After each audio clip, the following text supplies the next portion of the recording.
Job chapter 29. Job again took up his discourse and said, "Oh, that I were as in the months of old, as in the days when God watched over me, when his lamp shone over my head, and by his light I walked through darkness. When I was in my prime, when the friendship of God was upon my tent, when the Almighty was still with me, when my children were around me, when my steps were washed with milk, and the rock poured out for me streams of oil. When I went out to the gate of the city, when I took my seat in the square, the young men saw me and withdrew, and the aged rose up and stood. The nobles refrained from talking and laid their hands on their mouths. The voices of princes were hushed, and their tongues stuck to the roofs of their mouths. When the ear heard it, it commended me, and when the eye saw, it approved, because I delivered the poor who cried, and the orphan who had no helper.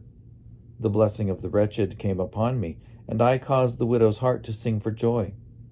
I put on righteousness, and it clothed me. My justice was like a robe and a turban. I was eyes to the blind, and feet to the lame. I was a father to the needy, and I championed the cause of the stranger. I broke the fangs of the unrighteous, and made them drop their prey from their teeth. Then I thought, I shall die in my nest, and I shall multiply my days like the phoenix. My roots spread out to the waters, with the dew all night on my branches. My glory was fresh with me, and my bow ever new in my hand. They listened to me and waited, and kept silence for my counsel. After I spoke, they did not speak again, and my word dropped upon them like dew. They waited for me as for the rain. They opened their mouths as for the spring rain. I smiled on them when they had no confidence, and the light of my countenance they did not extinguish. I chose what they should do and sat as chief.